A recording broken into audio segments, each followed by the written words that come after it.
Live आपके साथ जुड़े हैं और सभी साथी जुड़े भी। स्क्रीन के सामने आप ये कह सकते हैं कि दुनिया का, देश का या हरियाणा का आज के दिन जो चारों तरफ बातें चल रही हैं, तो आप कह सकते हैं कि सबसे बड़ा आरोपी आपके सामने बैठा है। और जो हमारी बहन मनीषा है,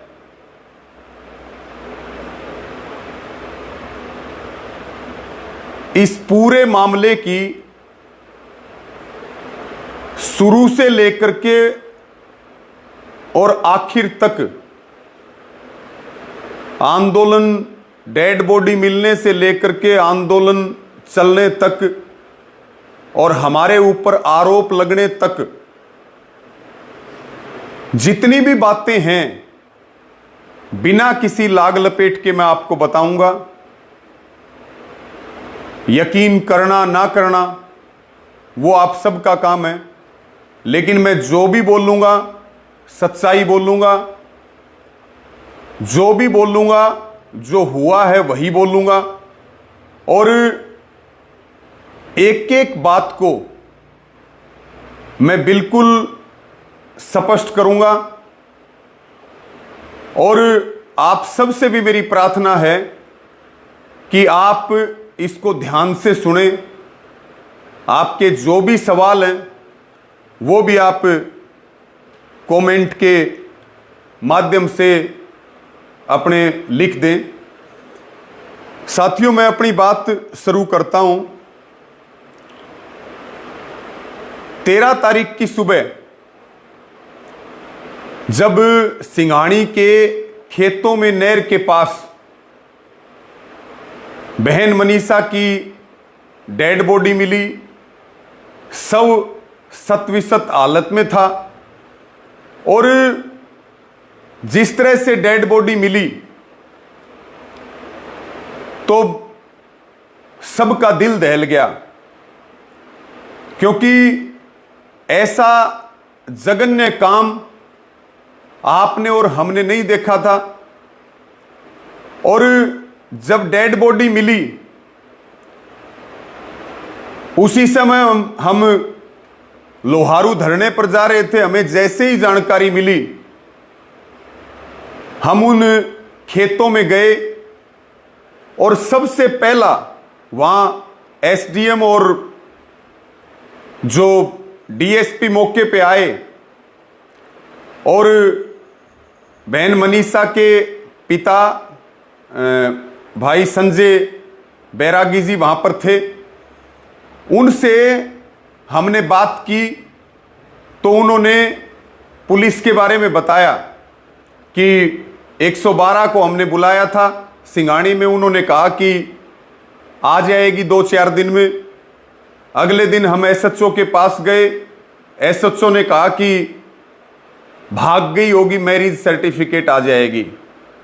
साथियों, पहला सवाल मैंने किया अधिकारियों से, एसडीएम और डीएसपी से, कि ये जो हत्याकांड हुआ इसमें सीधे तौर पर लोहारू के एसएचओ, आईओ 112 की गलती है। अगर वो समय रहते इस बहन को ढूंढते तो इसकी मौत ना होती और ये बहन हमारे बीच में जीवित होती।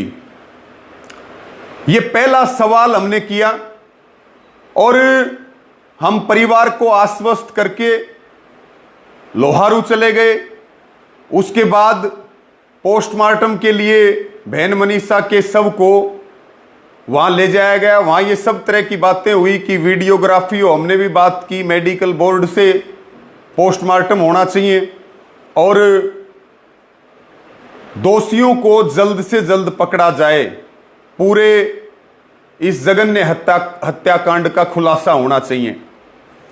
उसके बाद से लगातार हम ढाणी लक्ष्मण के लोगों के संपर्क में रहे, परिवार के संपर्क में रहे, और फिर बड़ी संख्या में लोग 14 तारीख को भिवानी के सिविल हॉस्पिटल में रहे। और इस बात को ढाणी लक्ष्मण गांव जानता है, और ढाणी लक्ष्मण गांव के पूर्व सरपंच महावीर जी और भाई दिनेश जोशी, और हम 13 तारीख को भी ये बात कह करके आए थे कि जब तक अपराधी ना पकड़ा जाए हमारी बहन का अंतिम संस्कार मत करना। 14 तारीख को हम लगातार संपर्क में रहे और हमने सारे साथियों को ये बात कही। उन्होंने मेरे से भी पूछा क्या करना चाहिए। मैंने कहा कि आप लोग भिवानी से आ जाओ और डिगावा में आकर के नेशनल हाईवे के साथ धरना लगा लो, और हम इस लड़ाई को लड़ेंगे, इस बहन को न्याय दिलाने का काम करेंगे। साथियों, मैं मुख्य बात शुरू से लेके आखिर तक बताऊंगा, क्योंकि सब लोग मेरा पक्ष भी जानना चाहते हैं या कमेटी का पक्ष भी जानना चाहते हैं।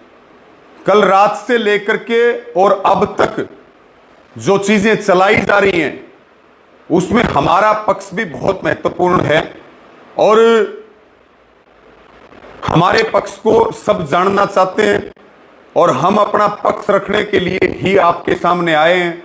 उसके बाद अगर कोई हमारा दोष हो तो हमें किसी भी चौक चौराहे पे बुला लेना, हम आने के लिए तैयार हैं। जो सजा देनी हो वो दे देना, हम उसके लिए तैयार हैं। तो साथियों, 14 तारीख की रात को नेशनल हाईवे नंबर 709 के साथ धरना लगाया गया, और मैं वो पहला शख्स हूं जो रात को 9:30 बजे उस धरना स्थल पर हम गए, और हमने परिवार और वहां जो कमेटी भिवानी बनी थी जिसमें बैरागी समाज के लोग थे, ढाणी लक्ष्मण के लोग थे, कुछ और लोग थे, सबसे हमने बात करके इस बात को कहा कि जब तक इस निर्मम हत्या जघन्य हत्याकांड का पर्दाफाश नहीं हो जाएगा तब तक हम इस बहन का अंतिम संस्कार नहीं करेंगे। उसके बाद दोषी पुलिसकर्मियों के ऊपर कार्रवाई होनी चाहिए, और कार्रवाई ऐसी हो कि पूरे हरियाणा की पुलिस को यह मैसेज जाए कि ड्यूटी ना निभाने का क्या मतलब होता है। हमने इस बात को सबसे पहले कहा, दोषियों को टर्मिनेट करना चाहिए, उनको आरोपी बनाना चाहिए मुकदमे में। जितने दोषी हत्यारे हैं उतने ही दोषी पुलिस वाले भी हैं जिन्होंने अपनी ड्यूटी नहीं निभाई। साथियों, 14 तारीख को रात को जब हम गए वहां कह करके आए, आपने सारी बातें सुनी, हमारे सभी साथी वहां मौजूद रहे, और फिर 15 तारीख को महापंचायत बुलाई गई, और 15 तारीख को जिस हिसाब से रोष पूरे भिवानी जिले में था, पूरे हरियाणा में रोष था, क्योंकि जिस हालत में शव मिला और जिस हालत में हमारी बहन के पिता ने बयान दिए, और फिर हम सारे लोग जुड़े न्याय दिलाने के लिए, और फिर जो आक्रोश पैदा हुआ जनता के अंदर, तो 15 तारीख को फिर महापंचायत बुलाई गई। हजारों की संख्या में लोग आए, और 15 तारीख को केवल रात को धरना नहीं था, केवल दिन दिन में धरना था, यानी कि सुबह से लेकर के रात तक। और जो कमेटी 13 तारीख को सिविल हॉस्पिटल में 21 सदस्यों की बनी थी, मैं उस कमेटी का हिस्सा नहीं था। मैं केवल और केवल एक मदद के तौर पे, एक सहयोग के तौर पे, कि भाई बहन बेटियां सबकी बराबर होती हैं। अगर आज इस बहन के साथ हुआ है, कल किसी और के साथ होगा। अगर हम इस बहन को न्याय दिलवा पाए तो एक नजीर पेश होगी पूरे देश में, पूरे प्रदेश में। साथियों, 15 तारीख को रात को यह खबर आई, दिन में खबर आई कि एसएचओ को सस्पेंड कर दिया, महिला एएसआई आईओ को सस्पेंड कर दिया, और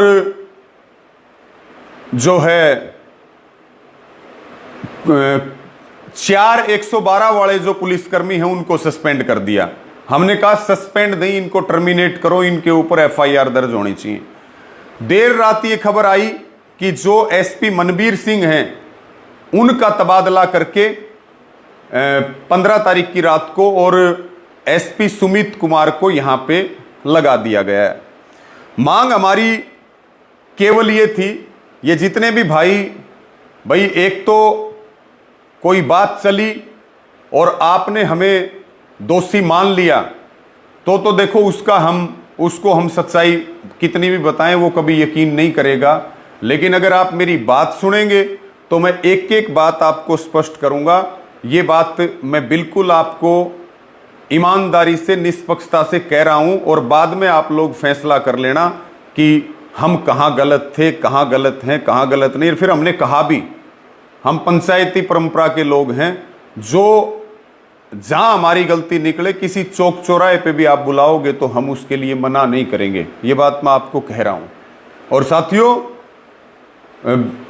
11 साल से हम यूनियन में काम कर रहे हैं, बहुत अच्छी चीजें भी देखी, बहुत बुरी चीजें भी देखी और हमने जीवन समर्पित किया इस काम के लिए, किसान गरीब मजदूर की लड़ाई के लिए। हम अगर ये सब काम करने होते तो फिर हम अपने काम धंधे करते और बहुत सारी चीजें थी। मैं अपनी बात को आगे बढ़ाता हूं। 15 तारीख की देर रात को एसपी का तबादला हुआ, नए एसपी सुमित कुमार आ गए। उसके बाद साथियों 16 तारीख को, क्योंकि 16 तारीख से हमारा ये फैसला हो गया, क्योंकि 16 तारीख को जो पहले 21 सदस्यीय कमेटी बनाई थी, सारे लोगों ने सलाह करी कि उन लोगों को भी ले लो और कुछ नए लोगों को भी ले लो और लगभग 25 सदस्यों की एक नई कमेटी का गठन किया गया, जिस कमेटी में मैं शामिल था, जिस कमेटी का मैं हिस्सा था। उसके बाद 16 तारीख को हमें यह बात पता चली, क्योंकि जिस समाज से हमारी ये बेटी है उसी समाज के एसपी को भी यहां सरकार ने लगाया, कि सुबह 8 बजे मनीषा के पिताजी और उनके साथ में शायद उनके चाचा को एसपी ने बुलाया है और एसपी ने बुला करके उनसे भिवानी में बातचीत की है। कमेटी को इस बारे में कोई जानकारी नहीं थी कि भाई मनीषा के फादर और मनीषा के दादा यानी कि संजय जी के चाचा, शायद चाचा हैं, चाचा को बुलाया है।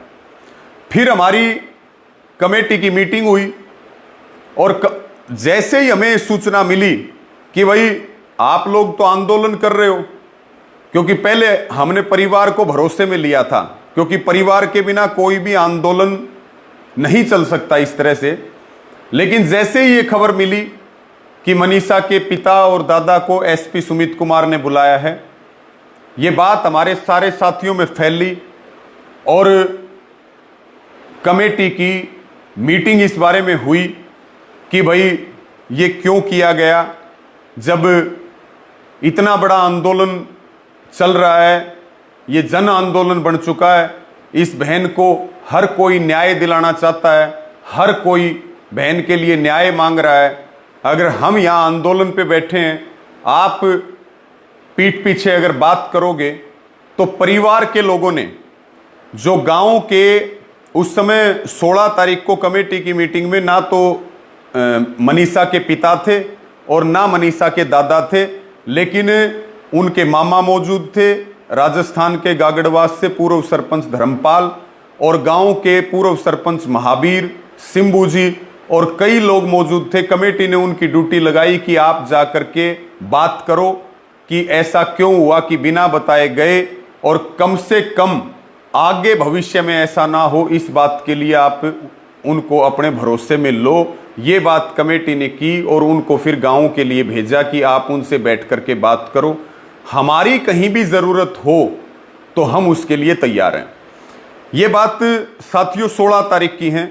अलग अलग ज़िलों से लोग आ रहे थे, अलग अलग प्रदेशों से लोग आ रहे थे और बहन मनीषा को न्याय दिलाने के लिए हरियाणा ही नहीं, अलग अलग प्रदेशों में अलग अलग तरह के प्रदर्शन और कैंडल मार्च निकाले जा रहे थे।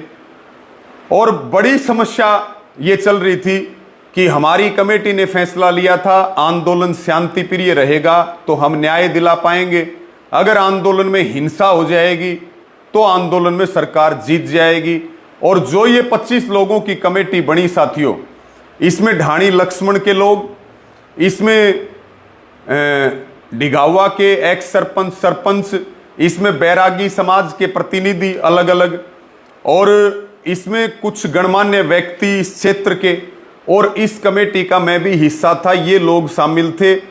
कोई सबसे पहले ही हमने इस बात को कहा था ये पक्ष का या विपक्ष का मुद्दा नहीं है, यहाँ हम सब लोग एक हैं और हम सब लोग मिलकर के इस बहन को न्याय दिलाने का काम करेंगे। यहाँ सिर्फ मनीषा को न्याय दिलाने की बात होगी, इसके अलावा यहाँ पे कोई भी बात नहीं होगी। अब साथियों 16 तारीख को जब हमारी इस ये बात हुई कि भाई आप लोग जाकर के परिवार को भरोसे में लो, उसी शाम फिर एसपी सुमित कुमार ने डिगावा के रेस्ट हाउस में कमेटी की मीटिंग बुलाई और उनका ये कहना था, जो ये एसपी सुमित कुमार थे, कि भाई आप अंतिम संस्कार कर दो और हम बहुत गहराई से जांच कर रहे हैं, हम हर एंगल से जांच कर रहे हैं और आप जो है किसी प्रकार की चिंता ना करो, सबका सम्मान होना चाहिए, अंतिम संस्कार कर दो। हमने ये बात कही थी कि भाई अहमदाबाद में विमान का हादसा हुआ, 250 से ज्यादा लोगों की जान चली गई, उनका अंतिम संस्कार कैसे हुआ था? जब तक पूरा खुलासा नहीं होगा, जब तक हत्यारोपी गिरफ्तार नहीं होंगे, और जनता की हम सब की एक आवाज थी कि उनको फांसी की सजा मिलनी चाहिए, तब तक हम पीछे नहीं हटेंगे। इतना समय बीत गया, आप जो है हत्यारों को सामने लेकर के आओ, तब तक हमारा आंदोलन चलेगा शांतिप्रिय तरीके से और तब तक हम बैठे रहेंगे, हम वापस नहीं जाएंगे। ये सारी बातचीत जो है वहां पे हुई और कुल मिलाकर के हमने धरने पर आकर के भी इस बात को बताया कि रिजल्ट 0 है। पुलिस कह रही हम पूरी ताकत लगा रहे हैं, लोग भी कह रहे हैं कि चारों तरफ अलग अलग लोगों को राउंड अप किया जा रहा है जिनका किसी भी तरीके का संबंध है, लेकिन हमने कहा कि परिणाम जब तक नहीं आएगा तब तक हम पुलिस की किसी भी कार्रवाई से संतुष्ट नहीं है। और उसी मीटिंग में साथियों एसपी सुमित कुमार ने यह कहा था कि होश अपराधी 2 किलोमीटर में है, मैं जो भी बात बोलूंगा ईमानदारी से बोलूंगा, सच्चाई से बोलूंगा, नेक नियत से बोलूंगा, इससे ज्यादा आरोप मेरे ऊपर जीवन में लग भी नहीं सकते। तो मैं कोई भी बात ना कहानी बनाऊंगा, ना कोई चालाकी करूंगा, ना कोई अलग तरह से मैं कोई बात कहूंगा। मैं जो भी कहूंगा सच्चाई कहूंगा और डंके की चोट पे कहूंगा। और सच तो सामने आएगा, आज नहीं तो कल सच तो सामने आएगा, सच को कोई छुपा नहीं सकता। उसी कमेटी की मीटिंग में यह कहा गया था कि हो सकता है आरोपी आपके धरने पे ही हो सकता है। उन्होंने ये बात कही कन्फर्मली कि जो भी है वो 2 किलोमीटर के दायरे में है। अब साथियों हमने उनको ये आश्वस्त किया था कि भाई हमारी कमेटी हर तरह से आपका सहयोग करेगी। उन्होंने कहा हमारा जांच में सहयोग करिए ताकि हम इसका जल्दी खुलासा कर पाएं, हम हर एंगल से जांच कर रहे हैं। हमने आश्वस्त किया था, हमने मतलब पूरी कमेटी ने, पूरी, क्योंकि जो कमेटी लगभग 25 लोगों की थी, बातचीत करने के लिए मेरे हिसाब से 11 लोगों को भेजा गया था और मैं उस बातचीत में शामिल था। ये सारी बातें वहां हुई। कमेटी ने आश्वस्त किया कि बिना सच्चाई जाने हम जो है यानी कि हत्यारोपियों की गिरफ्तारी तक हम अंतिम संस्कार नहीं करेंगे, आप जल्दी करिए। और उसी में कमेटी ने यह कहा था चाहे अपराधी हमारे बीच से ही क्यों ना हो, उसको भी वही सजा मिलनी चाहिए जो हम दूसरों के लिए मांग कर रहे हैं। अब साथियों 16 तारीख की अगर हम बात करें, हमारी जो कमेटी थी, शाम को वहां से आने के बाद अनुशासन समिति बनी, 6 सरपंच उसमें लिए गए कि लोगों में आक्रोश बहुत है, हम जानते भी नहीं है कहां कहां से लोग आ रहे हैं, शांति व्यवस्था बनाए रखना बहुत जरूरी है, अगर थोड़ी सी भी गलती हुई तो कोई बड़ी घटना हो जाएगी और पहले ही नुकसान हो रहा है और ज्यादा नुकसान हो जाएगा और बहन मनीषा को हम न्याय नहीं दिला पाएंगे। उस कमेटी ने 17 तारीख को सुबह ड्यूटी संभाली और 17 तारीख को एक बात मैं इसके बीच में और बताना चाहूंगा, जब बहन मनीषा की, एक तो ये एसपी के साथ मीटिंग के लिए गए जिसकी कमेटी को कोई सूचना नहीं थी, दूसरी बात जो बहन मनीषा का वहां पे पर्स मिला था उसी पर्स में सुसाइड नोट मिला था, लेकिन कमेटी को इस सुसाइड नोट के बारे में नहीं पता था और ना ही एसपी ने हमें सुसाइड नोट के बारे में बताया था। लेकिन सुसाइड नोट मिला था ये बात मनीषा के पिता को पता थी और उस सुसाइड नोट में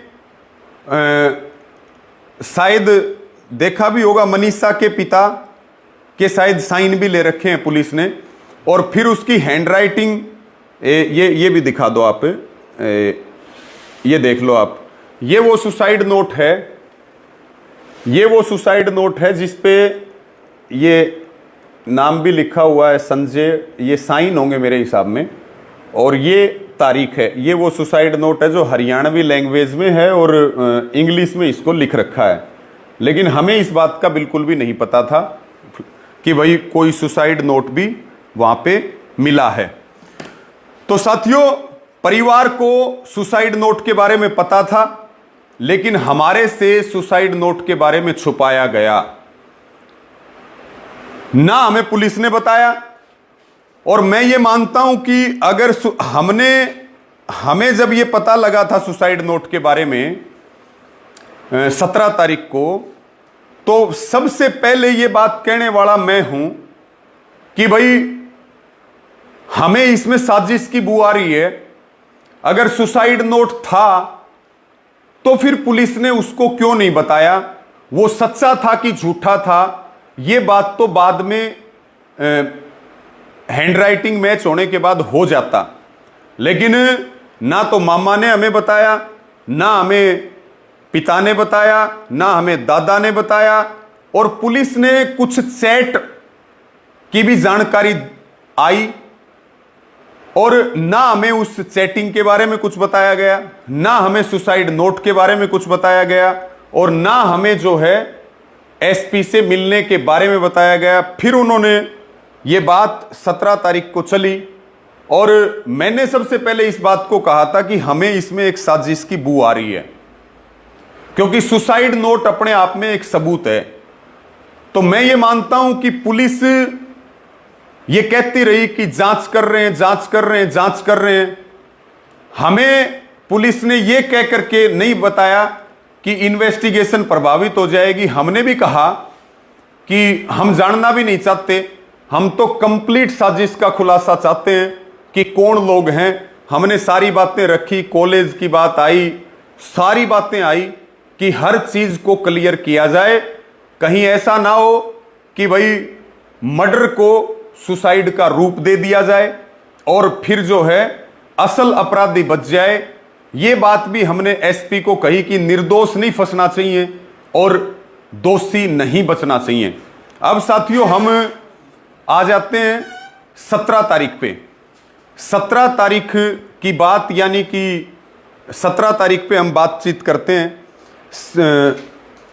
17 तारीख को फिर से लगभग जो हमारी कमेटी थी 25 सदस्यों की, उस कमेटी में से लगभग 11 लोगों की जिम्मेवारी लगाई गई।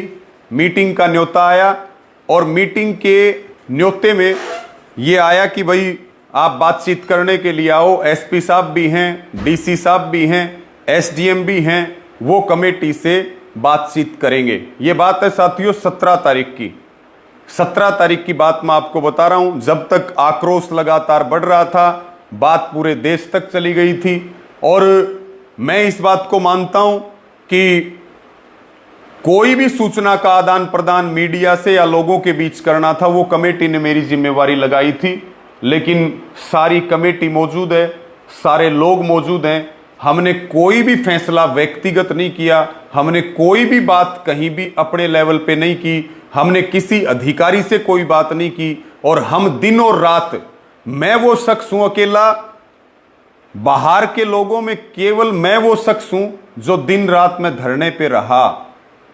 मैं घर नहीं गया 15 तारीख से लेकर के, और मैं उसके बाद घर नहीं गया, चाहे दिन हो चाहे रात हो, चाहे हमें सोने के लिए टाइम मिला हो ना मिला हो।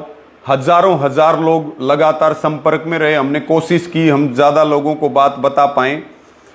तो साथियों, अब 17 तारीख को जब एसपी साहब ने, डीसी साहब ने और एसडीएम साहब ने कमेटी की मीटिंग बुलाई, तब भी उन्होंने इस बात को रखा कि भाई हम ये चाहते हैं अंतिम संस्कार हो। हमने कहा आप चाहते हो अंतिम संस्कार हो और जनता चाहती है कि गुनहगार गिरफ्तार हों, आप जो है गिरफ्तारी करिए दोषियों की।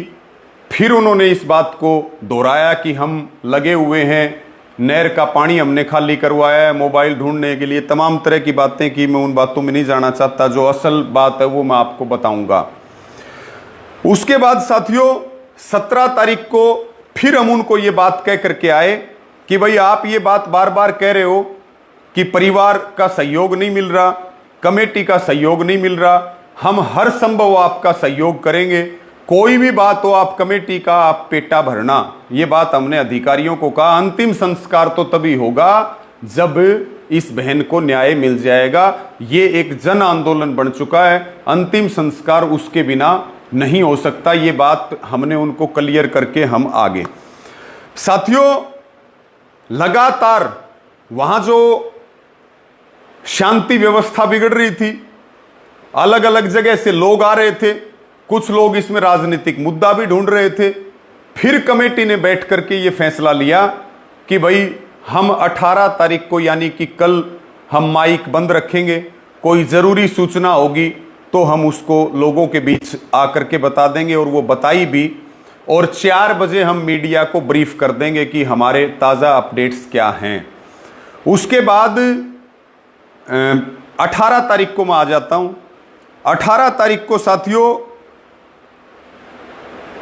यानी कि कल, क्योंकि कोई भी मैसेज आ रहा था प्रशासन की तरफ से या कोई भी अधिकारियों से बात हो रही थी, तो वो कमेटी की तरफ से जो हमारे कमेटी के सीनियर साथी हैं भाई विजय गोठड़ा, वो उनसे बातचीत कर रहे थे। फिर ये मैसेज आया 18 तारीख को यानी कि कल हम बैठे कि भाई एक तो सबसे जिम्मेवारी ये है कि जो हमारी 17 तारीख को अनुशासन समिति 16 तारीख को बनी, वो अपनी एक तो ड्यूटी ठीक तरीके से करे, कोई अव्यवस्था ना हो। और प्रशासन की तरफ से ये मैसेज मिला है, हमने उनको सहयोग करने का वायदा किया था। ये मैं कल की आपको बात बता रहा हूं।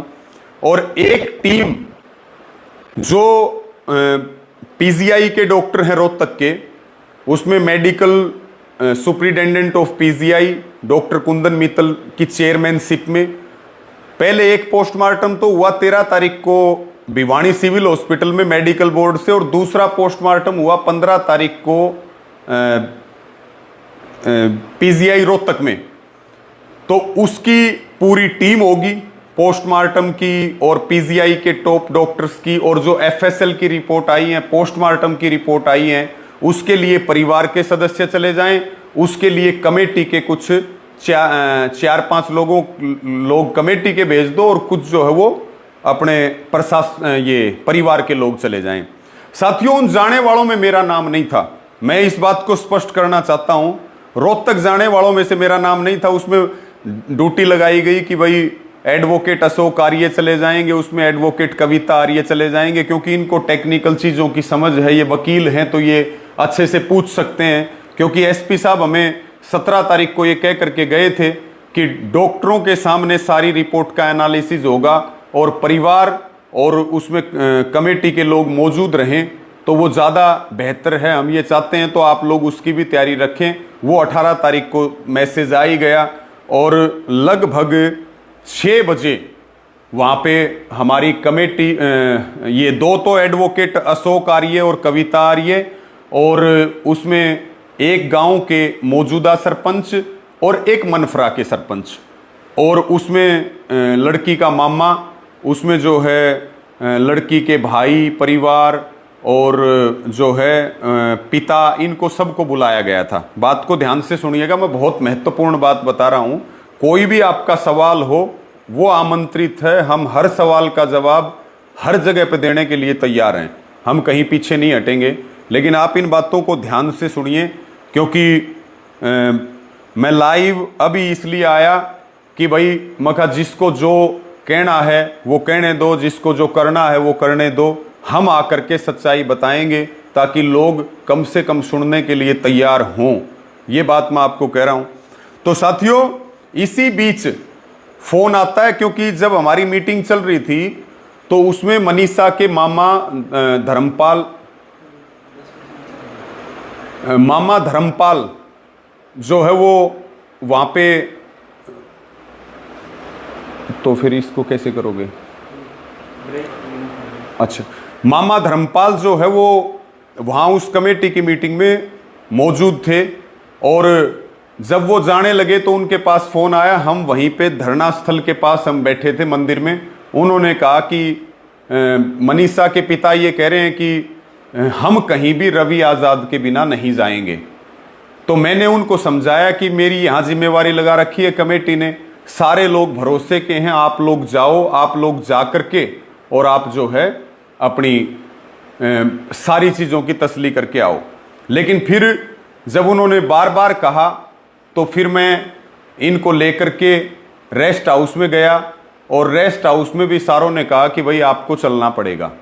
हमने कहा कि ठीक है हम चल पड़ेंगे। लेकिन हम रेस्ट हाउस से निकल के वापस धरने पे आए।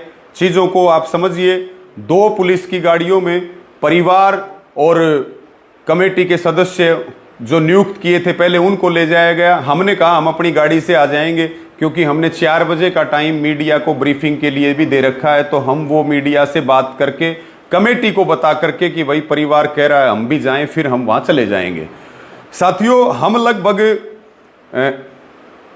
पौना घंटा लेट थे, और जब हम निकल रहे थे तो आपने देखा भी कि किस प्रकार से वहाँ जाम लगा दिया गया था। स्थिति बहुत खराब हो रही थी। जिम्मेवारी थी कि किसी प्रकार की अव्यवस्था ना फैले। इसी बीच जो एसडीएम मनोज हैं, उन्होंने कहा कि संजय को तो आप लोग ले जाके क्या करोगे, संजय को तो आप उतार दो और आप लोग चले जाओ। हमने मनीषा के फादर को रेस्ट हाउस में उतार दिया, वो एक गाड़ी में बैठ करके शायद अपने घर चले गए, हम वहाँ चले गए। अब साथियों, प्रश्न ये उठता है, जब हम वहाँ पे गए पीजीआई रोहतक के अंदर, तो हमारी मीटिंग हुई, पूरी वो डॉक्टरों की टीम सारी रिपोर्ट लेकर के बैठी, परिवार बैठा, कमेटी के लोग बैठे। उन्होंने कहा कि सवाल पूछिए। हमने कहा पहले हमें जानकारी तो दो कि भाई आपकी रिपोर्ट्स में क्या आया, हम इस चीज़ से अनभिज्ञ हैं। उन्होंने पूरी भिवानी की पोस्टमार्टम रिपोर्ट बताई, उन्होंने जो है रोहतक की पोस्टमार्टम रिपोर्ट बताई, और उन्होंने एफएसएल रिपोर्ट आई एक रिपोर्ट को छोड़ करके, और वो उन्होंने ब्रीफ किया। उनका कहने का अर्थ ये था कि भाई बॉडी के अंदर जो है पॉइजन पाया गया है, मोनो पॉइजन। और इसी तरह से हमें इस बात की भी सूचना मिली कि भाई जहाँ से 11 तारीख को ये मोनो खरीदा गया था, ये पहले पुलिस के माध्यम से कमेटी के पास सूचना आ रही थी कि भाई वो लड़का पुलिस ने उठा रखा है।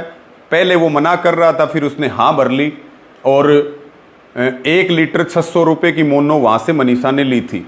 तो ये बात वहाँ बताई गई कि भाई मोनो बॉडी के अंदर मिला है, और जो हालत सब की सतविसत हुई, उसके लिए जो डॉग और सियार की बाइट है, वो गर्दन पे जो हड्डियां गायब हुई, यानी पूरे चेहरे के ऊपर वो जो नोच रखा है वो डॉग ने, और जो है उसने सियार के ये बाइट्स हैं। हमारा ये सवाल था, एडवोकेट अशोक आर्य ने 13 सवाल पूछे, उसके बाद मेरा नंबर आया। मैंने सवाल पहला यही पूछा कि मनीषा की मौत आपने 15 तारीख को पोस्टमार्टम किया, उससे कितने घंटे पहले हुई? तो डॉक्टरों ने कहा कि 3 से 4 दिन पहले डॉक्टर छिकारा ये ब्रीफ कर रहे थे सारा वहां पे कि भाई 3 से 4 दिन पहले हुई। उसके बाद हमने सवाल किया कि भाई बॉडी फुली हुई क्यों नहीं थी, तो उन्होंने कहा अमूमन 2 दिन का टाइम इसमें लग जाता है। तीसरा हमने कहा कि जब बॉडी के अंदर जहर था, बदबू आती है, तो कोई भी कुत्ता है या सियार है वो कैसे उस पर लग सकता है, तो उन्होंने कहा कि कुछ घंटों के बाद ये लगे हुए हैं तो उस समय जहर की जो बदबू और है वो कम हो जाती है। और हमने ये भी कहा कि भाई अकेले शरीर को ही मतलब गर्दन को और चेहरे को ही क्यों निशाना बनाया गया, बाकी शरीर को क्यों निशाना नहीं बनाया गया, तो उन्होंने कहा कि जो नंगा होता है शरीर या जो सॉफ्ट जगह होती है तो वो है जहां ब्लड होता है, ब्लड है, क्योंकि उन्होंने बताया कि खून की उल्टी आई हुई थी, तो जहां पे जानवर को ब्लड दिखता है तो वहां पे वो सबसे पहले हमला करते हैं। टेक्निकल सवाल सारे एडवोकेट अशोक आर्य ने पूछे। साथियों, वहां से परिवार ने भी, डॉक्टरों की टीम ने कहा आपका कोई सवाल हो, आपका कोई सवाल हो, फिर वो आए कि परिवार जरूर पूछे। उन्होंने कहा आप जो भी सवाल पूछेंगे। मैंने एक ये सवाल भी पूछा कि भाई जब आदमी मोनो लेता है तो फिर वो तड़फता भी है, वहां पे घर भी हैं, रास्ता भी है, तो वो तड़फी भी होगी, चिल्लाई भी होगी, किसी को पुकारा भी होगा। अगर हम इन रिपोर्ट्स के बेस की बात करें तो डॉक्टरों ने ये कहा था ना कि मोनो पॉइजन या तो लिया है या दिया गया है। उन्होंने दोनों बातें कही, या तो ले लिया या दे दिया गया जोर जबरदस्ती जो बॉडी के अंदर मिला। तो हमने कहा ये फिर ऐसे कैसे संभव हो सकता है कि कोई आदमी जहर पी ले तो वो फिर बचने के लिए कोशिश ना करे। तो उन्होंने कहा इन सब चीज़ों के जवाब पुलिस दे सकती है, ये हमारा पार्ट नहीं है। हम बाहर आए, बाहर आने के बाद में साथियों, बाहर आने के बाद में हमने जो वहाँ पे सीआईए के इंचार्ज जिनके नेतृत्व में हम गए थे, रविंदर जी, उन्होंने ये कहा कि भाई आप एसपी भिवानी के पास चले जाओ, आगे की मीटिंग, क्योंकि डेड बॉडी की हालत बहुत ख़राब है। हमने कहा हमें केवल इस मीटिंग के लिए कमेटी ने भेजा था, हम इसके अलावा कहीं नहीं जाएंगे। अगर आप जो है हम जाएंगे सीधे डिगावा और वहां जाकर के हम सारी बातें कमेटी के बीच में बताएंगे। आगे की चीज जो भी होंगी वो कमेटी, परिवार और इनके रिश्तेदार और समाज उनको तय करेगा बैठ करके। ये बात हमने उनको कही। मेरा निवेदन ये है, कितना % है ये है? कितना है? 6 है। 1 मिनट साथियों होल्ड रखिएगा, आप इसको यहाँ लेकर के आओ, मैं बिना माइक के बोल दूंगा, लेकिन ये लाइव कंटिन्यू रहना चाहिए। आप इसको निकाल लो, फोन को ये निकाल दो आप माइक, और आप यहाँ बैठ जाओ। एक बार इसको लगा लो चार्ज। नमित आगे ले लो। नमित, इसको आप आगे ले आओ।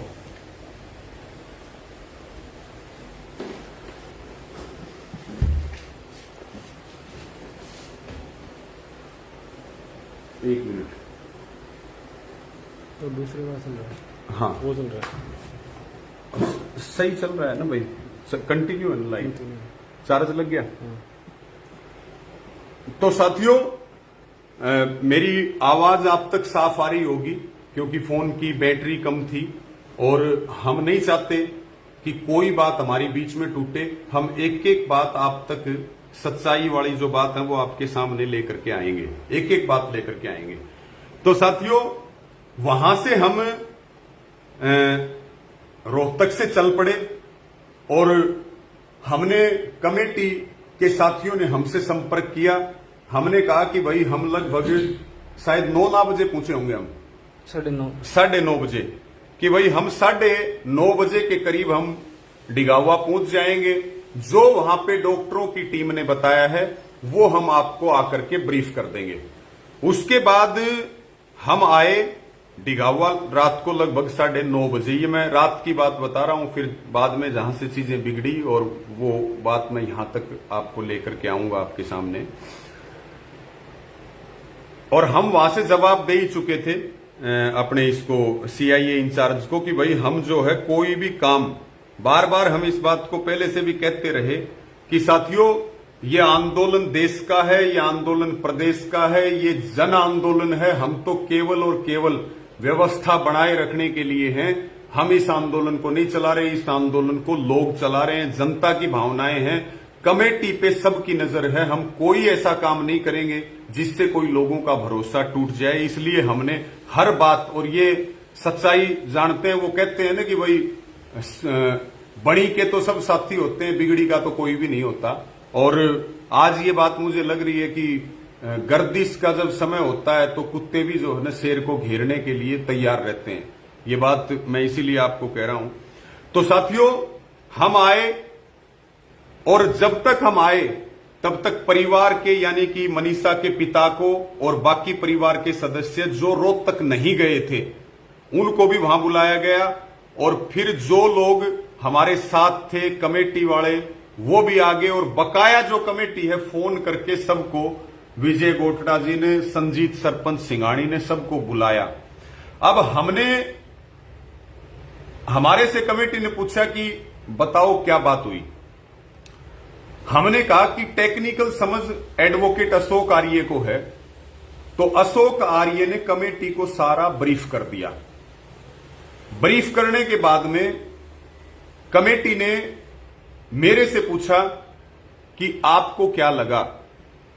मैंने कहा पीजीआई के डॉक्टरों की बात करें, एफएसएल रिपोर्ट की बात करें तो किसी बात को झुठलाया नहीं जा सकता, लेकिन अगर सबकी हालत देखें और वहां की स्थिति देखें तो ये बात मेरे गले से नहीं उतर रही।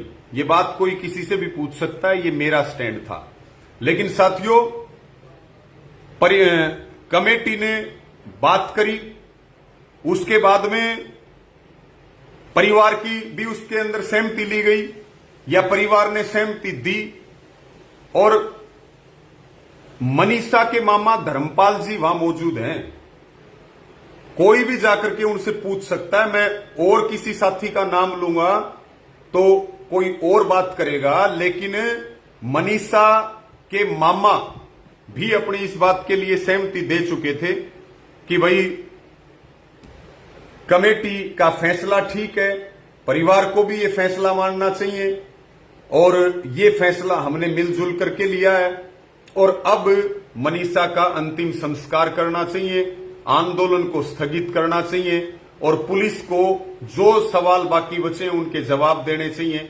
इसके बीच में साथियों मैं एक बात और कहूंगा, मैं कमेटी में वो 25वें नंबर का आदमी हूं जिसने ये बात कही थी कि भाई परिवार की संतुष्टि सबसे ज्यादा जरूरी है, और लोग टकटकी लगा करके देख रहे हैं। और मैंने ये बात कही थी कि आपको इतने सवालों के जवाब नहीं देने पड़ेंगे, लेकिन मुझे बहुत सवालों के जवाब देने पड़ेंगे। कोई भी हम ऐसा काम ना करें जिससे लोगों का विश्वास टूटे और कहीं वो हो बात। लेकिन उसमें परिवार की सहमति, कमेटी की सहमति, उनके मामा की सहमति, सारे पंचायती मौजूद लोगों की सहमति 25वें नंबर के ऊपर जो है सबसे लास्ट में, क्योंकि शुरू में ये फैसला था कि जो भी फैसला लेंगे वो सर्वसम्मति से लेंगे, फैसला हम मिलकर के लेंगे। और 25वें नंबर के ऊपर मैंने ये बात कही थी कि भाई इनके रिश्तेदार, इनके परिवार और कमेटी अगर सहमत है तो मैं आप लोगों से अलग कहां जा सकता हूं, मैं आप लोगों से अलग कहां जा सकता हूं। उसके बाद ये सारी बात वहां परिवार के साथ बैठ करके हुई। साथियों, ईमानदारी की बात बताऊंगा मैं आपको, बिल्कुल ईमानदारी की बात। ना तो हमारे ऊपर कोई सरकार का दबाव था, ना हमारे ऊपर किसी अधिकारियों का दबाव था। हमारे ऊपर अगर कोई दबाव था न्याय दिलाने का तो वो सिर्फ और सिर्फ समाज का था, लोगों का था, नौजवानों का था। इसके अलावा हमारे पास हमारे को जो है हमारे ऊपर किसी का कोई दबाव नहीं था। मैं गलत बात करूं, गलत बात चलती नहीं है। सच्चाई को कोई छिपा नहीं सकता, कोई नहीं छिपा सकता सच्चाई को। अब वहां पे जो मनीषा के दादा हैं वो वहां से उठ करके चले गए रोते हुए, और बाहर मीडिया खड़ी थी, और वहां पे मीडिया खड़ी थी, और एक भाई वहां पे जितेंद्र शर्मा डिगावा का वो खड़ा था। उनकी कुछ बातचीत हुई। फिर मनीषा के दादा ने वहां मीडिया में कहा, कुछ पत्रकार कि भाई उन्होंने कहा सबसे पहले कि कमेटी बिक गई, कमेटी सरकार से मिल गई, कमेटी ने ये कर दिया वो कर दिया। अरे भले मानस हो, किसी की चाय भी पी हो, मैं तो बहुत बड़ी बात आपको कह रहा हूं कि मुझे लगभग 11 साल यूनियन में हो गए। कोई आदमी चाहे कि कभी साबित कर दे तो मेरी 7 पीढ़ियां उसकी गुलामी करेंगी। और हमने अपना शरीर, अपना काम छोड़ करके लड़ाई लड़ने का काम किया, कभी भी 1 इंच पीछे नहीं हटे। सब लोग जानते हैं, ठीक आज कोई कुछ भी कहे, लेकिन सब इस बात को जानते हैं हमने कभी किसी लड़ाई से कदम पीछे नहीं हटे। मुसीबतें झेली हमने, तकलीफें झेली, लेकिन अपने किसान मजदूर कौम की लड़ाई और मुद्दा चाहे कोई भी हो, रवि आजाद कभी पीछे नहीं हटा और हटेंगे भी नहीं। लेकिन साथियों, वहां पे फिर कुछ पत्रकार साथी अंदर आ गए तो उन्होंने कहा कि भाई मीडिया की आपकी कमेटी का क्या फैसला हुआ वो आप बताओ। हमारी कोई ऐसी अलग से तैयारी नहीं थी, हमारी बातचीत चल रही थी। एक बात और चल रही थी साथियों, वो बात महत्वपूर्ण, क्योंकि मैं माफी चाहूंगा, हो सकता है मैं लंबा बोल लूं क्योंकि इतनी सारी चीजों का दबाव है और बहुत सारी चीजें मेरे कोई बाद में भी याद आए तो मैं आपको जो जो याद आ रहा है वो मैं आपको बताता जा रहा हूं, क्योंकि मैं कोई स्क्रिप्ट तो बता नहीं रहा, मैं जो सच्चाई है वही आपके सामने रख रहा हूं। इसी बीच हमारी ये बात भी हुई कि भाई आपका फैसला हो गया अंतिम संस्कार का, लेकिन उससे पहले डीसी और एसपी से परिवार की और कमेटी की मीटिंग हो, क्योंकि उन्होंने ये कहा था कि 17 तारीख को ये कहा था कि हम कल मेडिकल रिपोर्ट्स के बाद फिर बैठेंगे, सारी जो बातें बच गई पुलिस के लेवल की उनका जवाब देंगे। मैंने विजय गोठड़ा जी को खुद कहा कि आप एसपी साहब से टाइम ले लो, ये बात है रात की 11:30 बजे की, और उसी समय ये हंगामा वहां शुरू हो गया। वो टाइम नहीं लिया गया। हमारा ये था कि पहले पीड़ित परिवार, ये कमेटी का था साथियों। मैं एक बात और बताऊं, आज कोई ना तो रवि आजाद उसमें अलग है ना कमेटी अलग है। कमेटी के अंदर सारे पंचायती और सार्वजनिक आदमी थे, सामाजिक आदमी थे। आज कोई किसी को बलि का बकरा बनाए तो भले ही बनाए, हमें उससे कोई आपत्ति नहीं है, लेकिन ये पूरी कमेटी का, मेरी बात पे पूरी कमेटी ने मोहर लगाई थी कि हां बिल्कुल डीसी और एसपी से मीटिंग करनी चाहिए। जो सवाल मन में बच गए उन सवालों को डीसी और एसपी और एसडीएम क्लियर कर दें। और मैंने विजय जी को कहा, मैं बोला आप एसपी साहब से टाइम ले लो, हम रात को 1 बजे भी मीटिंग कर लेंगे, लेकिन लोगों के बड़े सेंटीमेंट हैं, लोगों की बड़ी भावनाएं हैं, बड़ा गलत हुआ है, लोगों ने बहुत संघर्ष किया है। भाई लोगों की बात जो हो वो मतलब ऐसा नहीं होना चाहिए, यहां से एक मिसाल पेश होनी चाहिए ताकि देश और प्रदेश में फिर लोग लड़ सके। जब भी किसी बहन बेटी के साथ गलत हो तब भी लोगों को हौसला मिले। अब जैसे ही वो बाहर चले गए दादा, बाहर हंगामा हो गया, कुछ लोगों को फोन करके बुला लिया गया, कुछ लोग नशे की हालत में थे, वहां नारेबाजी होने लगी और मीडिया भी तब पहुंच गई। तब कमेटी ने मुझे कह दिया कि भाई जो फैसला हुआ है वो रवि आजाद बता देगा। मैंने साथियों जो बात वहां की, मैंने 2 ग्रुप पत्रकारों के थे, मैंने, संजीत सरपंच मौजूदा सिंघाणी ने और विजय गोठड़ा जी ने, तीनों ने हमने बाइट दिए और एकदम चीजें ऐसे बदल गई कि जो हम मीटिंग करना चाह रहे थे वो मीटिंग भी नहीं हुई और एकदम चीजें बदल गई। वो मेरे आगे माइक लगाया, मैंने केवल एक बात कही, मैंने कहा भाई जो मेडिकल रिपोर्ट का एनालिसिस हुआ है उन मेडिकल रिपोर्ट के एनालिसिस पे हमने कमेटी के बीच में आकर के बताया, परिवार मौजूद था, सारों ने चर्चा करी है, कमेटी और परिवार ने यह फैसला किया है कि हम अंतिम संस्कार अपने रीति रिवाज से करेंगे और पुलिस सारे सवालों का जवाब दे दे और जो भी सवाल लोगों के मन में है, और उसके बाद में हम परिवार के साथ, फिर परिवार के साथ रहेंगे। लोगों ने लड़ाई लड़ी, सबका धन्यवाद है। ये मेरी बाइट थी केवल। और उसी दौरान मीडिया ने ये निकाल के दो, जो मनीषा के फादर हैं संजय की भी बाइट ली। उन्होंने फिर जो गांव में जाकर के कहा ने, शायद कल रात को कहा या आज सुबह कहा कि भाई कमेटी के ऊपर सरकार का दबाव था, मेरे ऊपर कमेटी ने दबाव दिया। परमात्मा देखता है, कोई प्रकृति को मानता हो, कोई भगवान को मानता हो, किसी के ऊपर कोई दबाव नहीं था। ये मीडिया के आगे वो बैठ के बयान भी दे रहे हैं, आप देख लो। आज कमेटी की काफी देर मीटिंग चली है, वोकल कीजिए कि मेडिकल रिपोर्ट भी आ गई, तो मेडिकल रिपोर्ट से कितना संतुष्ट है और क्या निर्णय कमेटी ने लिया है? आप लोगों ने बहुत लंबा समय बीत चुका है। हमने हमने जो कमेटी ने फैसला लिया है वो सारे समाज को इकट्ठा देख करके और अपने भविष्य अपने हित में ही लिया है। जो भी फैसला लिया कमेटी ने, कमेटी का फैसला ये है कि हम अपनी बेटी का संस्कार हिंदू रीति रिवाज के साथ मान सम्मान के साथ करें और प्रशासन अपने काम पे लगा हुआ है। हम उनके काम से संतुष्ट हैं। अंतिम संस्कार का फैसला किया करना है। तो जो जहाँ तक अब तक जो जाँच सामने आई उससे कितने संतुष्ट हैं? बाकी ठीक ही है, बाकी आगे कार्रवाई चल रही है। तो जनता में काफ़ी आक्रोश है। अब लड़की के पिता ऐसे दुख है इस बात को लेकर। तो जिस तरह से लोगों की जवाबी से लोग यहाँ पर क्या अपील करना चाहेंगे जनता से? शांति का माहौल है। जनता से ये अपील करना चाहूँगा कि जो कमेटी ने मंजूर किया है उसके साथ हमें चलना ही पड़ेगा, क्योंकि कमेटी के साथ ही वो जनता थी। साथियों, ये वीडियो आप सुन रहे हैं, ये वीडियो है हमारी बहन मनीषा के फादर संजय जी का। कोई दबाव आपको देता हुआ दिखाई दे रहा, वो पत्रकार बंधु भी मौजूद हैं, महासिंह जी, मदन और शशि, ये सारे लोग वहां पे थे जो लोकल वहीं से बिलोंग करते हैं।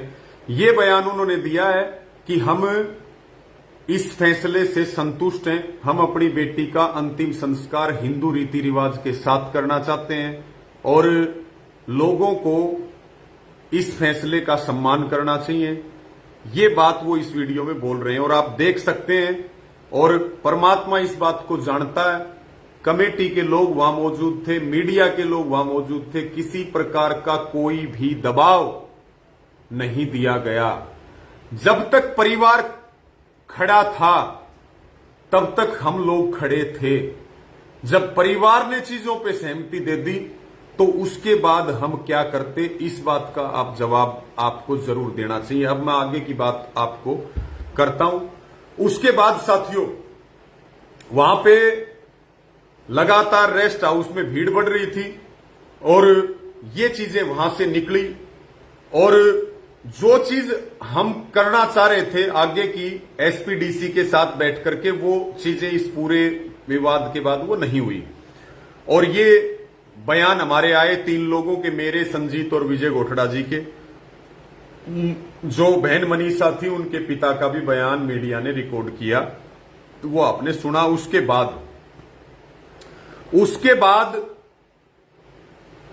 वो गांव में गए, खुद विजय गोठड़ा जी मनीषा के पिता को, मनीषा के दादा को, मनीषा के परिवार में भाई को अपनी गाड़ी में बैठा करके ढाणी लक्ष्मण छोड़ करके आए हैं।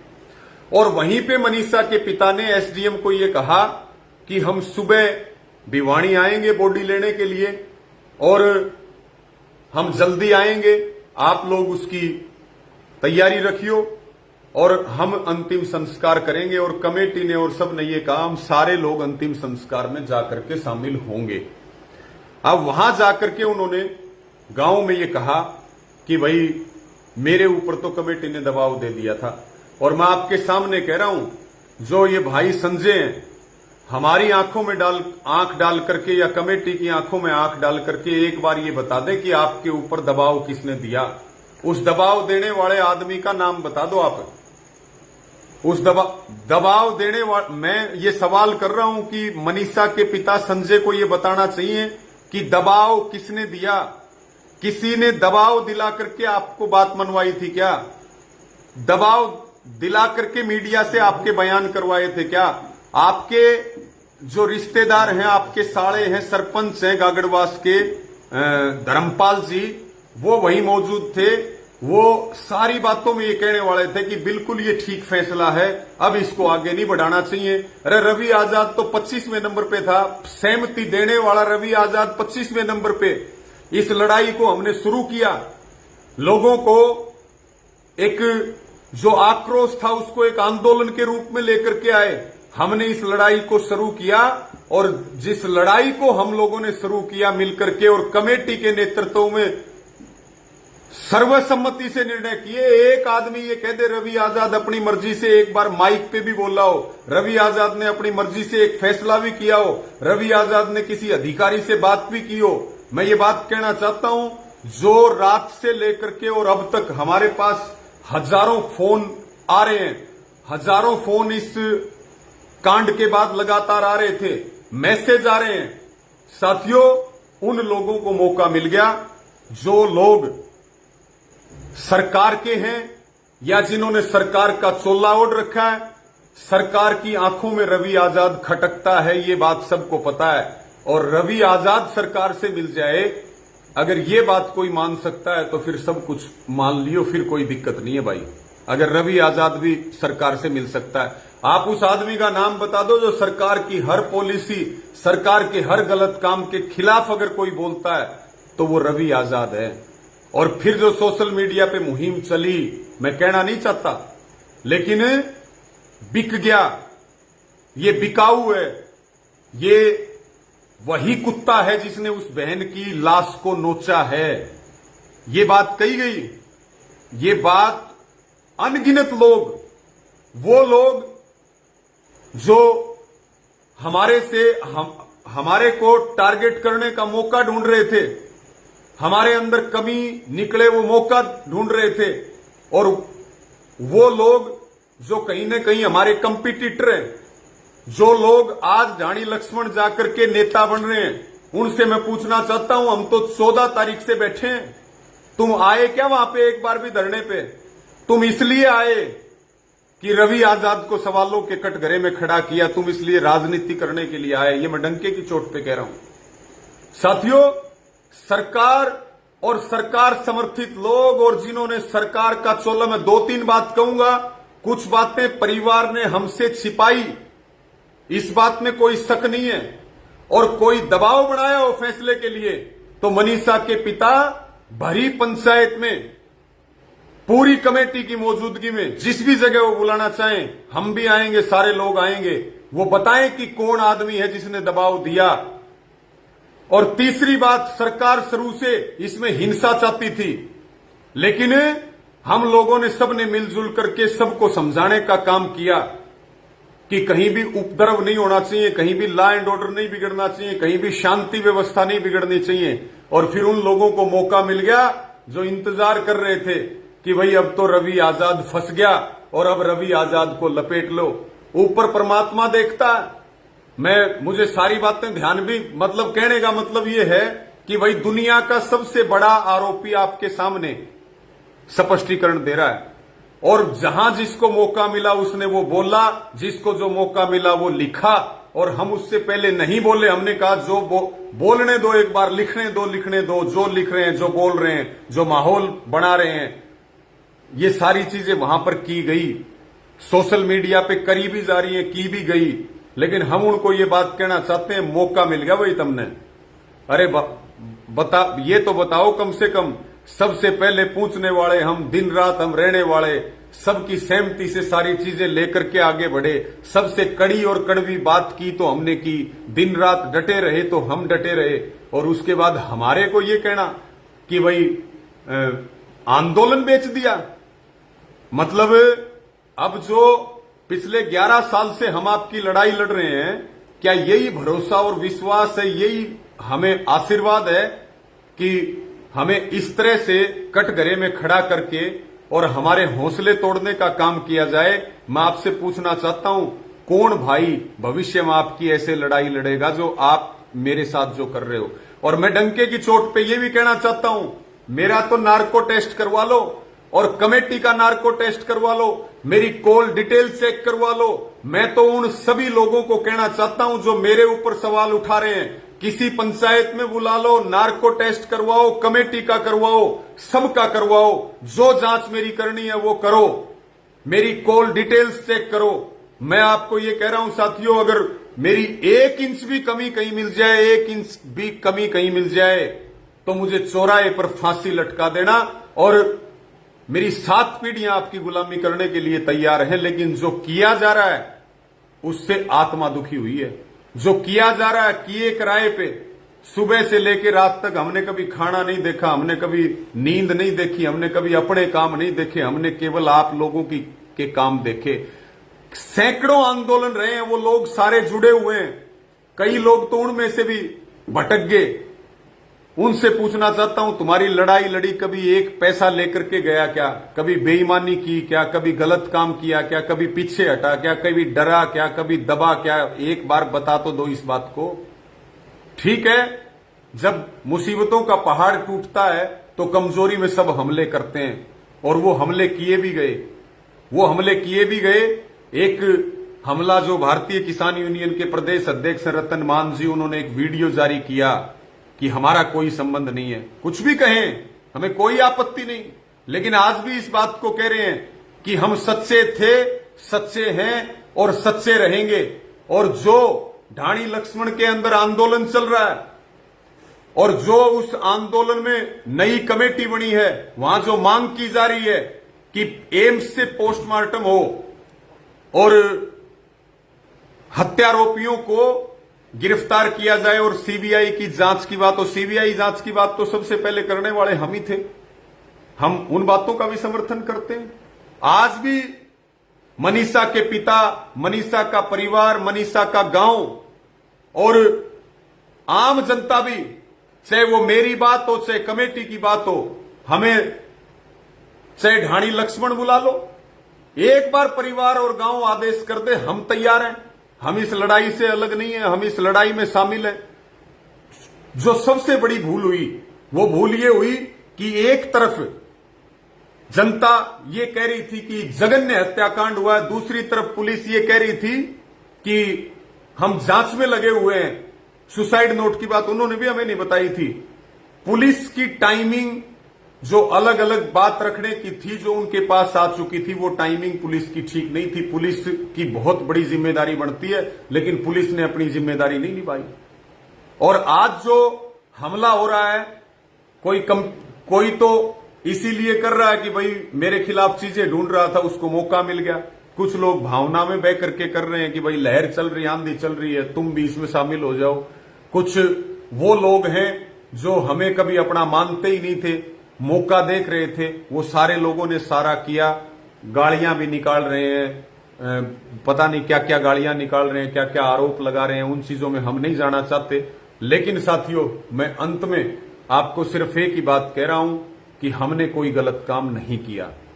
और फिर भी अगर किसी के पास कोई सबूत हो तो वो भरी पंचायत में हमें बुला करके जो दंड देगा हम भुगतने के लिए तैयार हैं। दूसरी बात, किसी को डाउट है, हम अपना नार्को टेस्ट भी करवाने के लिए तैयार हैं। किसी को डाउट है, हमारे फोन को खंगाल सकता है, हमारी कॉल डिटेल चेक कर सकता है। मैं केवल अपनी बात नहीं कर रहा, मैं इस कमेटी की बात भी कर रहा हूं। कमेटी ने जो मेहनत करी, लोगों के आगे हाथ जोड़े, व्यवस्था बनाई, संघर्ष किया, उसका नतीजा ये है क्या? ये बात, ये इनाम लेने के लिए, ये रिजल्ट लेने के लिए क्या मतलब ये सारी चीजें कमेटी ने की थी? और जिस तरह से दोषारोपित किया गया, ढाणी लक्ष्मण में आंदोलन चल रहा है, जो वो मांग कर रहे हैं, हमें अब बुला ले भाई। हम तो सिर पे कफन जान हथेली पे रखते हैं, चाहे पीड़ित परिवार अब बुला ले, हमें कोई दिक्कत नहीं। चाहे ढाणी लक्ष्मण गांव बुला ले, हमें कोई, हम कहीं छिप नहीं रहे और ना हम कभी छिपेंगे भविष्य में भी। इसलिए साथियों, मैं ज्यादा ना कहते हुए अंत में एक ही अपील करता हूं कि कुछ भी बोलने से पहले और कुछ भी कहने से पहले कम से कम तथ्यों को देख लेना चाहिए। मैं आपका भाई, आपका बेटा 24 घंटे आपके बीच में, प्रदेश के कोने कोने में सिर्फ और सिर्फ गरीब किसान मजदूर की आवाज उठाता हूं, ईमानदारी से उठाता हूं। लेकिन अगर ऐसे करोगे तो हम कैसे लड़ाई लड़ेंगे, कैसे और बच्चे या और नौजवान जो है वो लड़ाई लड़ेंगे, इस बात के ऊपर आपको विचार करना पड़ेगा। और हमें केवल और केवल एक षड्यंत्र के तहत टारगेट करके कुछ लोग जो इस आंदोलन की आड़ में अपनी राजनीति चमकाना चाहते हैं या इस आंदोलन की आड़ में हिंसा फैला करके अपने राजनीतिक मंसूबों को कामयाब करना चाहते हैं, अब भी मैं सबसे प्रार्थना करूंगा कि हिंसा किसी चीज का समाधान नहीं है। आप लोग शांति बना करके रखें। हम आपके बीच में थे, आपके बीच में हैं, आपके बीच में रहेंगे, आधी रात भी रहेंगे, ईमानदारी से लड़ाई लड़ेंगे। आज नहीं 10 साल के बाद भी केवल इस आंदोलन की नहीं, कोई भी छोटे से लेके बड़ा आंदोलन लड़ाओ, कोई चाय की कप भी साबित कर दे 7 पीढ़ियां रवि आजाद की गुलामी करेंगी जनता की। चाय की कप भी साबित कर दे हमने घर लुटाया अपना, उसके बाद भी अगर अब आप विचार कर लो, मैंने शुरू से लेके आखिर तक एक एक बात सच्चाई के आधार पर रखी है। अगर इस बात को पीड़ित परिवार या कोई भी आदमी कहीं भी झुठला दे, सारी बात तो मैं बता भी नहीं पाया क्योंकि जिस हिसाब से चीजें चल रही हैं, हो सकता है बहुत सारी चीजें मेरे से भी छूट गई होंगी, लेकिन मैंने मुख्य बातें आपके बीच में बताई हैं। मेरे में अगर थोड़ी सी भी कमी, और मैं यहां पे एक बात और जोड़ना चाहूंगा, कमेटी ने बहुत मेहनत करी है। कमेटी भी कोई अलग नहीं है। कमेटी ने, और रवि आजाद का नाम इसलिए मुझे सारे जानते हैं, मुझे सब जगह आगे कर रखा था। कमेटी के लोग अपनी व्यवस्था में और उसमें लगे हुए थे। मैं कमेटी की बात करूं या मैं मेरी बात करूं, अगर इस मुद्दे पे, और रवि आजाद के तो आज तक का 10 से 11 साल का ट्रैक रिकॉर्ड, अगर कोई चाय की कप भी साबित कर दे तो आप जिस चौराहे पे जो सजा दोगे वो मैं भुगतने के लिए तैयार हूं। लेकिन साथियों, मैं जानता हूं ये सामाजिक जीवन है, मैं जानता हूं इस सामाजिक जीवन में हार भी गले में डले हैं, इस सामाजिक जीवन में कांटों के हार भी डल रहे हैं, इस सामाजिक जीवन में शाबाशियां भी मिलती हैं, इस सामाजिक जीवन में गालियां भी मिलती हैं, और जो लोगों के लिए काम करता है, समाज के लिए काम करता है, उसको गाली, निंदा, बुराई और कभी कभी तो गोली भी मार दी जाती है। और मुझे भी, मैं ये बात कहना चाहता हूं, मुझे भी मार दी जाए तो इस बात में कोई बड़ी बात मत मानना, क्योंकि कुछ लोगों को मौका मिल गया और वो अब सारी चीजों की जिम्मेवारी मेरे ऊपर डाल करके मुझे बदनाम करके और अपने मंसूबों को कामयाब करना चाहते हैं। लेकिन सच्चाई छुप नहीं सकती किसी से, यही सच्चाई है और यही सच्चाई रहेगी हमेशा, इसको कोई बदल नहीं सकता। यही कह करके मैं अपनी बात को पूरा करूंगा। आपने मेरी बात सुनी, मुझे उम्मीद है मेरा जो ये मैसेज है आप हर जन तक लेकर के जाओगे, और जो लोग बेवजह के सवाल उठा रहे हैं उनको आप जवाब देने का काम करोगे। और मैं आपके बीच में था और अंतिम सांस तक मैं किसान की, गरीब की, मजदूर की लड़ाई लड़ता रहूंगा। ये बात मैं आपको कह करके अपनी बात पूरी करता हूं। सभी ने मेरी बात सुनी, सबका धन्यवाद, सबको राम राम।